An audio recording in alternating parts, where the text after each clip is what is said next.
Welcome back, everybody.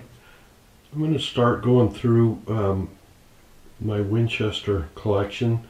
It's not all Winchesters. In fact, most of them are reproductions, but they are a good representative of each of the models of Winchester. I am missing a couple of models along the way. As you can imagine, there are a lot of Winchester lever action rifles produced through the years, and it's really a tough endeavor to collect one each of the models, but I think I've done a pretty good job of it here. These first, I'm going to break this up into several videos, probably at least 3. But the first video I wanted to try and accomplish here was the Henry years of Winchester. And of course, I believe Winchester is as they developed their firearms, they were just following the cartridge development of the period. As advancements in cartridges came, so they'd bring out a new model that was able to they'd either manufacture or invent or borrow or steal, however you want to look at it. And the beginnings of Winchester, of course, with that bottom rifle, that is an original Henry. That is my first reproduction. In fact, all 3 of these you could consider reproduction that are on this little board here. The top one is a true Winchester, but it's a Japanese-made Winchester. The next one down is an Uberti, and then the bottom one is a Henry. Of course, Henry has no affiliation with the original Henry other than the name. They simply purchased the rights to use the name. Of course, Winchester started with the original Henry and 44 rimfire, which was a development originally started way back with the Volition, which was basically a mini ball with powder stuff, hollowed out cavity and powder stuffed in it, and then a cap, separate cap, would ignite the powder. Very low powered firearm. There's only one Volition that I know of in existence, the way I understand it. The next firearm development was installing the primer in the back of that. That became the volcanic. New Haven Arms and Henry developed the 44 rimfire, and therefore they developed the Henry firearm. But getting ahead of myself a little bit there, the volcanic didn't sell well, and Smith & Wesson went on their way, of course, to become the Smith & Wesson we know today, producing very fine revolvers and other firearms. But Henry thought there was onto something, so when the company was declared insolvent, he took it over, bought it, and took Henry along with him, and they developed the 44 rimfire with its toggle link action. Now these are all the toggle link firearms. I am missing one that we'll see here in a minute. But the original Henry, mine is a reproduction, as I said, made by Henry. They do an excellent job on their firearms. In fact, they seem to, I'll bring it up for a little closer look, they seem to put the best wood and finishes on these original Henrys. And we'll start with the wood. You can see it's just fantastic wood. There's nothing special order about it or anything like that. It's just typical what they use. You can see me in the camera in it there. Very nice high gloss blue finish. Any marks you see are oils. That's why I wear the gloves, so I don't have to clean them up when I put them back away, because they might set for a while before I get them out and fire them or whatever I'm going to do with them.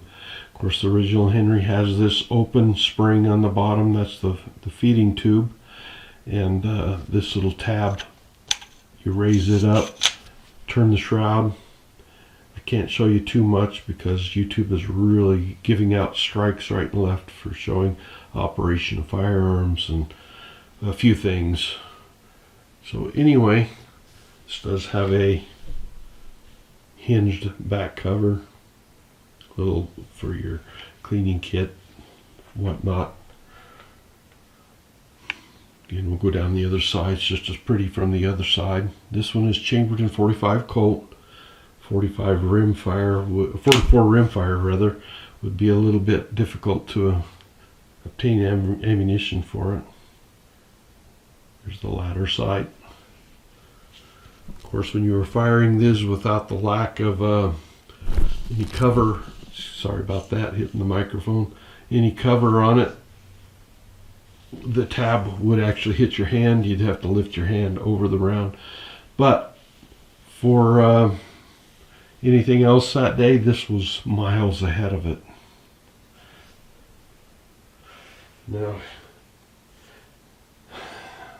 Now after New Haven Arms, of course, Henry wanted a little more compensation. You can see the open top too. We'll see that continue on in the next firearm. But Henry wanted a little more compensation for his work and development of the firearm, and took him to court. But Winchester got the court proceedings shut down, and that's where we start seeing Winchester's true colors come out. He changed the firearm enough. He got the court proceedings stopped, changed the firearm enough and renamed it to the Winchester. And in that way, he was able to take anything Henry had associated with it out of it. Now, you can see this next firearm up would be the next in line, the Winchester 1866. It was also in 44 rimfire still, and still a toggle link action, but they added a wood forestock and a side gate, a loading gate. And of course the name was changed to Winchester, and Henry was removed, and a fellow named Nelson King was added as the supervisor of Winchester. So now we start to see Winchester's power. He had the means of excellent designers working with him. He had the ability to get patents, and this benefited not only him but in the future Browning as well. And this is the first change we see, the adding of the wood forestock. Just enough changes that he was able to rename it and take Henry out of the picture. Henry retired as a gunsmith and just worked the rest of his life happily being that. Now, this is in a birdie. It's a hand-chased engraving, copied from, as I understand it, an original in a birdie's collection. This engraving is the same pattern that he would have used. Also has a fairly nice stock. It's a little bit straight grain, but it is a very pretty stock. Does have quite a bit of grain to it. I'll give you a look around the whole firearm so you can see the amount of engraving and the quality of it. Very nice. The butt plate is also engraved. This firearm has been on my channel previously, but I wanted to show it in line as to where it falls in the history of Winchester. Actually, the first Winchester. There's the side loading gate, and of course we have the wood stock. No more tab on the feed tube, and this one is chambered in, again, 45 Colt.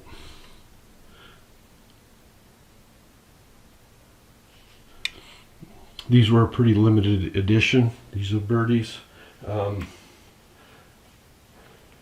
If I'm correct in that, take everything I say with a grain of salt.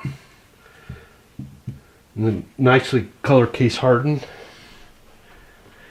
But basically, it's a Henry, original Henry, without the with the addition of a wood forestock and a side loading gate. The next in line, as cartridges were being developed, came the next gun up in the order of on the table, the top one, the 1873. Now, the development in this firearm was centerfire rimfire cartridge came out. This was originally chambered in 44 rimfire. Again, mine is in, I believe this one's in 45 Colt again.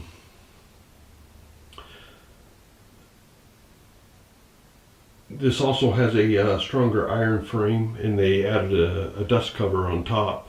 And this one also has a lever safety, so unless the lever is pulled, it has a trigger block that blocks that.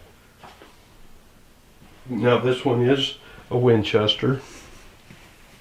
It does have tang mounted sights on it. Again, we'll start with the stock. Fairly nice stock that Winchester put on. This is the Olin Corporation, the Japanese made version. See that distinctive side plate. Now the other Henrys also have a side plate, mind you, but this one is stands out a little bit more. Again, it's still a toggle length, and they kept in with the iron frame. They were able now to increase or follow that chamber along. Sorry about that. Again, side loading gate and the distinctive. You can see we got some oil smears on it. This one has a semi-pistol grip stock. Still has the crescent butt plate. Now, these Japanese made guns are very fine guns. The fitment on them is absolutely spectacular. The finish is fantastic. Nothing bad to say about them at all, other than I consider them, there you can see the roll mark if it'll focus, that it is a Japanese made Winchester. Still roll marked Winchester, but made in Japan. Now, this is what I was talking about. It does have a trigger safety. You can see that bar underneath the lever. As I depress it, it raises this small lever that blocks the trigger. These also have a dust cover, a sliding dust cover that was added to cover that action. It does open up when you operate the lever. As you can see, it begins to open just by operating the lever. No external safety except for the half cock. So again, that's the third iteration of the Winchester, if you count the Henry. The next firearm in line would be one that I am missing, and it's a fairly rare firearm. They weren't produced in great numbers, and I don't know if there is actually a modern reproduction made of it, but it would be the model 1876. These were chambered in things like 4560. They were not chambered in 4570. The toggle link action was too weak for that cartridge, so they had some other slightly weaker cartridges that was used for, namely the 4560. And it was the last of the toggle links. It was basically the same as the 1873 on top there that we see, with a lengthened action to handle the longer cartridges. So that's the end of the what I'm going to call the Henry era of Winchesters, the toggle link Winchesters. Those are the three basic designs, with the fourth one in there that was a little bit larger. But the toggle length had reached the end of its life as far as power in cartridges. These new larger centerfire cartridges were just no match. The toggle link was no match for these cartridges. Still a nice, smooth, excellent action for what I have here in 45 Colt. Let me double check the chambering on this one. This one is actually 357 Magnum. So pardon me there. That top one there, the 1873, is in 357 Magnum. Now, I could stop there, but I'm going to go on with one more firearm. I'm going to add one more into the list, because this was the beginning of the Browning era for Winchester then. And then, now of course this is roughly a lever action.